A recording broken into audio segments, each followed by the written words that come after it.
فصل فی المشترک والمؤول. فصل د مشترک مؤول کې ګوره یو خاص عامو یو مشترک مؤول ده. خاص عام دا د لفظ موضوع اقسامو لفظ چې و زمانه پر واخلي اتاین معنا پر وکي ځکه چې تاین نه کې به مهمل ده. مهمل ته خو اعتبار نشته په احکامو کې. نو هغه لفظ چې و زې معنا پر تاین معنا پر راغلی دا معنا بخالی نه یا به یو معنی یو فرد به بیا فرد کا شخصی دا خاص شخصی کا فرد نوعی خاص نوعی اکه دا فرد جنسی خاص جنسی خو یو فرد به نو نوع په حیثیت وحدت نوع سره یو ده جنس په حیثیت وحدت جنسی سره یو ده. اگر کنه به افراد ډیری خو موږ نوع نه مراد کو په اعتبار د کثرت الافراد سره بلکې نوع مراد کو په اعتبار د وحدت نوعی سره چې یو نوع ده خو یو نوع خو یو فرد ده یعنی فرد نوعی ده. جنس موږ مراد کو په اعتبار د وحدت جنسی سره وحدت جنسی خو یو فرد ده چاته فرد جنسی وای ځکه فرد کله شخصي کله نوعی کله جنسی کله صنفی کله عیسی کله فرد الفردی ډیر اقسام دي. په منطق خو تاسو وای نه چې تا ته پته لګی چې افراد خو ډیر دي. حیثیت ته فرد وای فرد ته فرد وای شخص ته فرد وای صنف ته فرد وای نوع ته فرد وای جنس ته فرد وای نو ډیر افراد دي. خو بیا نو په حیثیت وحدت نوعی مراد کړه کثرت شخصی بنا اخلي. جنس په اعتبار د وحدت جنسی مراد کړه کثرت افرادی بنا اخلي. یو جنس یو نوع و یو فرد څه کنه نو کایوي معنی پر وځو یو فرد یو شخص و یا نوع و یا جنس به دا خاص اکایو معنی و ډیر افراد یو به دا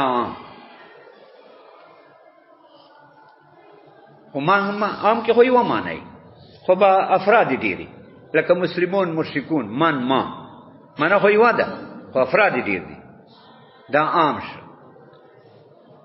اکه چیرته داسو چې دا لفظ موضوع ډیرو مانو پر معنی ډیری وي او وځ ډیرو مانو پر راغلی و خالی یا ډیرو مانو پر ولې وځ راغلی و یا هو واضعین ډیرو نو تو واضع وی معنی پر وځ کړه بنا په دې چې واضع آدم علی السلام ده واضع انسان ده نو یو پر وځ کړه بل واضع بل معنی پر وځ کړه بل پر وځ کړه ځکه معنی ډیری وي چې واضعین ډیرو یا واضع یو خو یو معنی پر وځ کړه هغه تینه ویره شو بیا بل ورځ بل معنی پر وځ کړه ځکه ډیر وزراله چې دنه ولا وځ ویره ده. نو کچېرته وځ ډیرو مانو پرو بیا دا ته مشترک ادا مشترک کی تخصیص نه ورغله په بعضو مانو سره بالتاویل په تاویل سره یا بالقیاس یا په خبر روایت نو تاویل راغله په بعضو مانو مې ته اشتراک وای. اګه چې ته داسو چې دا مشترک معنی ډورو پر وځو په دې کې بعضی متعینه وي پر رائے باندې په قیاس باندې مې ته مؤول وای.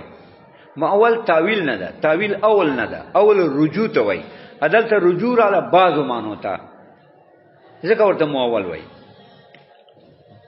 اوس چې کله خاص امر فارغ شو چې کدا په مزری مفرد ولی و معنا و مشترک مؤول تراغه چې دا په مزری مرکب دي چې ډېرې معنی دي. ویل فصل فی المشترک والمؤول فصل په مشترک مؤول کې المشترک مؤول علی معنیین مختلفین او لمعانی مختلفه لقائق.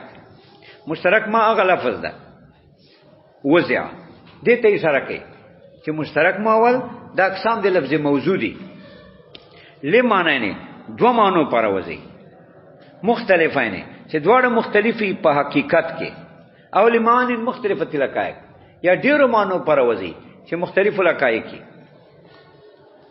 و سوال ده چې دا ډیرو معنو پر وځه ده د بالا سبیل الانتظامی لکه لاندې نقطه ورته لیکي دا ډیرو معنو پر وځه یا دو معنو پر وځه یا ډیرو پر وځه دا بالا سبیل الانتظامی انتظام من شمول چې ټول په یو ځل مرادي ولی وځه دوه پر ده یا ډیرو پر ده ا دې کې انتظام رااله شمول رااله ټول مراد شي نو ټول اراده خو غلطه ده.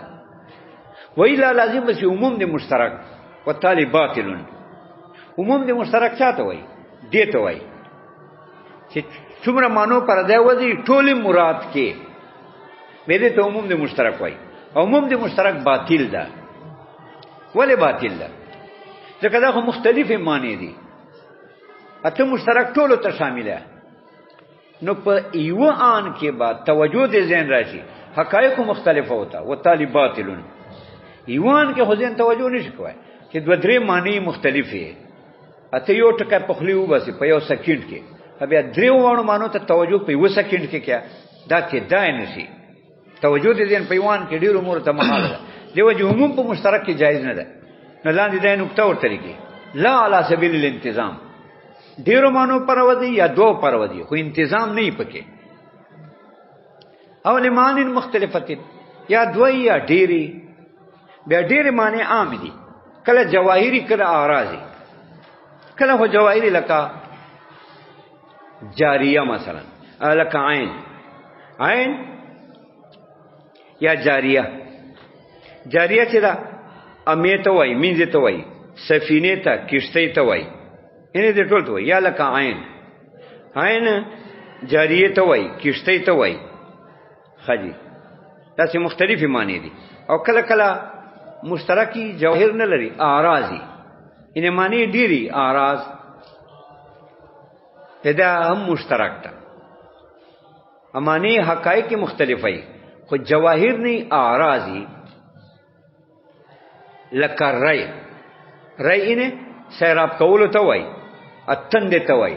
نو سیراب کېدل او تند دا خو معنی دي کنه مختلف معنی پروده. امین کبیر الاعراض دي نه من کبیر الجواهر دي.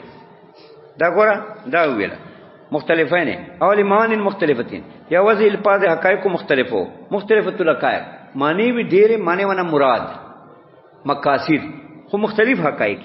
مثال دی مثال قولنا دا کل موږ ده جاریه فینا تتناول الامه دا مینځ ته وای سفینه ته وای والمشتری مشتری ټکای فینو یتناول قابل عقد البیع. مشتری هغه چاته وای چې دا قابلی د عقد بیع اینه بای. فینو یتناول قابل عقد البیع قابل د عقد بیع ته وای. المقابل للبیع د بیع مقابل چی مشتری. وکوكب السما ادي اسمان ستورو ته وای. وقولنا باینون دا باینون ټکی ته ګوره دا مشترک بین المعانی ده. بیان باین فنو یحتمل البین. دا بیان ټکی احتمال دی بین لري. بین معنا جدائی والبیان الظهور ته وای. دا معنی دي کنه. نو ګوره کله جواهرو کې مشترک وو کله مانو کې اعراضو کې مشترک وو. نو بیان ټکی اعراضو کې مشترک ده. دا احتمال دی بین لري بیان لري. وحكم المشترك انه اذا تعين واحد مرادا به سقط اعتبار اراده غيره. اوس حکم دی مشترک بیانې. حکم دی مشترک دا انه اذا تعين الواحد مرادا به چې یو متعین شي مراد شي سقط اعتبار غیره به نور ساکتی. چې یو متعین کې نور به ساکتی. یو متعین څه معنا یعنی ټول معنی خو په وزینه شي مراد کوي. ځکه دا توجه دي ځنه راځي پانه وایي چې امور کثیره وتا او دا غلط ده. عموم په مشترک کې جایز نه ده چې پیوان کې ټول ته توجه ورکړي. دا عموم دی مشترک ده. دا خو کې ده نشي. خامہ به یو مراد کې او چې یو مراد کې سقط اعتبار غیري بیا به بل اعتبار ساکتی. ولی ځکه چې حکم دی مشترک دا ده کنه چې ټول مراد کوای نشي یو به مراد کې. نو چې یو مراد کې د بل اعتبار به ساکتی. اوس اعتراض ده چې دا خو اجتماع د متنافیانو ده چې یو د مراد کا هغه ساکته شو دومه چې دومه مراد فانو اوله ساکته شو نو هر یو ساکته شو مرادم شو. دا خو اجتماع د متنافیانو ده چې یو مراد کې بل به ساکته کنه چې بل مراد فانو اوله ساکته شو نو هر یو ساکته شو مراد شو. دا خو اجتماع د متنافیانو ده. جواب دا اجتماع د متنافیانو خو په آن واحده کې جایز نه ده. په مختلف اوقات کې خو ټیک ده. په یوان کې ما یو معنا مراد کړه بل ساکته. په بلان کې ما بل مراد کړه ولا ساکته. خاجي نو په مختلفو اناتو کې ټیک ته چې مرادم یا ساکته می خو په یوان کې دا نه کیږي چې مراد هم ساکته. اذا تعین الواحد مرادا به چې و معنا مراد شي سکت اعتبار اراده غیری یو سکت اعتبار د غیر. ولهذا اجمع العلماء على ان لفظ القرء مذکور فی کتاب الله تعالی محمول اما على الحیض کما هو مذهبنا او على الطور کما هو مذهب الشافعی. تاسو مخکې ویلو چې ګوره صحابه اهل لغت دي. صحابه کرامو کې بعضی داسې دي چې یتربصن بانفسهن ثلاثه قرون. صحابه خو ټول اهل لغت دي خو بعضی صحابه قرئ حیض اخسته ده او بعضی صحابه قرئ طهر اخسته ده او دا مخکې تیر شابل اورت. اصحاب ټول اهل لسان دي اهل لغت دي. معلومه شي چې قرأ لغت کې حیض ته وای طهر ته وای. خدا خو مخ کې ویله چې مشترک کې دا جایز نه ده چې ټول معنی مراد کې ویلا لازمي کی توجه دي پانه وایده کې امور کثیره ہوتا و طالبات نو دا څونه کې چې قرنه تور حیض دوړه پیوزي واخلې خو یو به نه اخلي. نو مونږ ولا کېدو مخ کې تفصیل کې قرنه مونږ مراد حیض واخل په دلایل سره. اشوافي وای تور قرنه تور اخلي ځکه وای. ولهذا اجمع العلماء دیو جنا چې عموم په مشترک کې جایز نه ده. اجماع کړی د علماء علی ان لفظ القری المذکور لفظ ذکر چې ذکر په کتاب الله کې سبحانه وتعالى محمول دا محمول ده اما علی الحیض لکه مون مذهب ده او علی الطهر کما مذهب الشافعی وقال محمد.